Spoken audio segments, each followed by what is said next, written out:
టీవీ7 news కి స్వాగతం. అందరికీ నమస్కారం. ముందుగా పాత్రికేయ మిత్రులందరికీ కూడా నా హృదయపూర్వక నమస్కారాలు తెలియజేసుకుంటూ, గడిచిన కొన్ని రోజుల క్రితం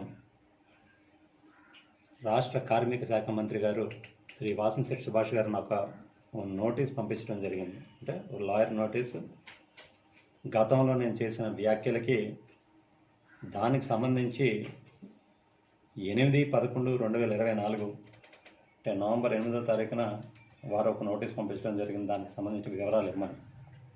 అయితే ఎందుకు చేశాను ఆ వ్యాఖ్యలు, ఎందువల్ల చేయాల్సి వచ్చిందంటే, గడిచిన గతంలో ఒకసారి మనం ఆయన ఎన్నికల అఫిడవిట్ మనం చూసుకుంటే, ఇదేదో నా వ్యక్తిగతంగా నేనేం వ్యాఖ్యలు చేయలేదు, కానీ ఆయన ఎన్నికల అఫిడవిట్లోనే ఆయనే ఎలక్షన్ కమిషన్ వారికి సమర్పించుకున్న ఎన్నికల అఫిడవిట్లో నా మీద ఉన్న కేసులు ఉన్నాయి, దానికి సంబంధించిన సెక్షన్లు వెయ్యి, ఇవన్నీ కూడా ఆ వివరాలు ఆ రోజు నేను ఒక ప్రెస్ మీట్లో చదివి వినిపించడం జరిగింది.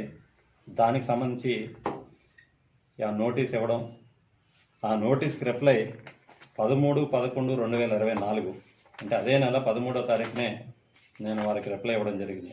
ఏవైతే నేను చేసిన వ్యాఖ్యలకి నేనైతే కట్టుబడి ఉన్నానని చెప్తూ ఆ రోజు 13వ తారీఖునే నేను నోటీస్కి రిప్లై ఇవ్వడం జరిగింది. అంటే మంత్రి గారు నేను ప్రెస్ మీట్లో చెప్పారు, నాకు ఎంతవరకు వైఎస్ఆర్ కాంగ్రెస్ పార్టీ ఇన్ఛార్జ్ పిల్లి సూర్యప్రకాష్ గారు ఇప్పటివరకు నాకు ఆ నోటీస్కే సమాధానం చెప్పలేదు, తిరగా ఎక్కడ కూడా కనిపించకుండా పోయాడని చెప్తున్నారు. కాబట్టే ఎప్పుడు కూడా మేము ఎక్కడ కూడా కనిపించాం, ఖచ్చితంగా మిమ్మల్ని ప్రశ్నిస్తూనే ఉంటాం.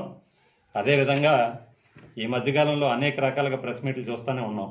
అంటే మాకు అవగాహన లేదనేది, అంటే వైఎస్ఆర్ కాంగ్రెస్ పార్టీ నాయకులకు కానీ వైఎస్ఆర్ కాంగ్రెస్ పార్టీ ప్రభుత్వంలో ఉన్న పెద్దలకు కానీ ఎటువంటి అవగాహన లేదు, రాజకీయాలు చేస్తూ ఉన్నారు అని ఒక పదే ప్రెస్ మీట్లో చేస్తున్నారు. కాబట్టి ఈ నియోజకవర్గంలో దాదాపు మీరు ఎమ్మెల్యేగా మంత్రిగా గెలిచి 5 నెలలు పూర్తవుతుంది. అంటే దాదాపు మీ ప్రభుత్వం ఏర్పడి 5 నెలలు, మీరు మంత్రిగా పనిచేస్తూ 5 నెలలు పూర్తవుతుంది. 5 నెలల కాలంలో ఒకసారి మనం గమనించుకుంటే ఈ నియోజకవర్గంలో ప్రజా సమస్యలపై ఎక్కడా కూడా మీరు దృష్టి పెట్టలేని పరిస్థితి, మీ సొంత కార్యకర్తను కూడా ఈ రోజు వరకు మీరు గుర్తు పెట్టలేనంత పరిస్థితికి ఈరోజు మీరు దిగజారిపోయే పరిస్థితి ఒకసారి ప్రజలందరూ కూడా గమనించాలని ఈ సందర్భంగా మీ అందరిని కూడా కోరుతా ఉన్నా.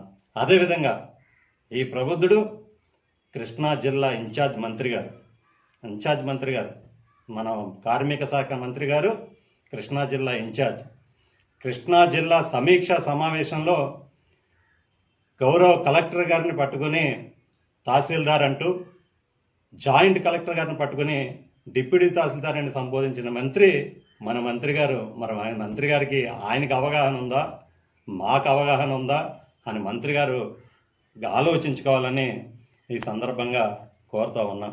అదే కాకుండా గతంలో ఈయన అనేక రకాలుగా ఆరోపణలు చేస్తూ ఉన్నారు. గత ప్రభుత్వం వైఎస్ఆర్ కాంగ్రెస్ పార్టీ ప్రభుత్వంలో ఏ పనులు కావాలన్నా క్యాష్ అండ్ క్యారీ ప్రభుత్వం, ఈ ప్రభుత్వంలో మాత్రం చంద్రబాబు నాయుడు గారు చాలా నీతిగా నిజాయితీగా పరిపాలిస్తున్నారని చెప్తున్న ఈ మంత్రి గారు మరి ఇదే నెల రోజుల క్రితం మీ రామచంద్రపురం నియోజకవర్గంలో, ఈ రామచంద్రపురంలో ఉన్నటువంటి ఆక్వా రైతులందరికీ కూడా బహిరంగంగా మీటింగ్ పెట్టి ముడుపులు చెల్లించండి అడిగింది మరి మీరు కాదా అని ఈ సందర్భంగా మీ మంత్రి గారిని అడుగుతా ఉన్నా.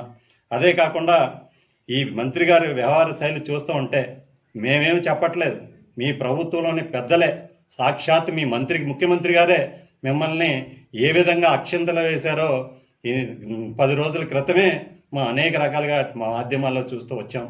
అంతేకాకుండా గౌరవ స్పీకర్ గారు కూడా మిమ్మల్ని మందలించిన పరిస్థితి. ఇవన్నీ కూడా మీరు దృష్టిలో పెట్టుకుని ఇప్పటికైనా మీ వ్యవహార శైలి తీరు మార్చుకుని ఓ సుస్థిర పాలన అందిస్తారని మేము ఆశిస్తూ ఉన్నాం. అదే కాకుండా మీరు 100 నోటీసులు పంపినా, 1000 నోటీసులు పంపినా ఖచ్చితంగా ప్రతి ఒక్క నోటీస్కి ధీటైన జవాబిస్తాం. వైఎస్ఆర్ కాంగ్రెస్ పార్టీ ఎప్పుడు కూడా ప్రజల పక్షాన్ని నిలబడతాం, ప్రజా సమస్యలు లేవనెత్తుతూ ఉంటాం, మిమ్మల్ని ఎప్పటికప్పుడు ప్రజల్లోనే ఎండగడుతూనే ఉంటామని ఈ సందర్భంగా మేమందరికి కూడా తెలియపరుస్తున్నాను. అదే కాకుండా మేము ఎక్కడికి పంపించాల్సిన అవసరం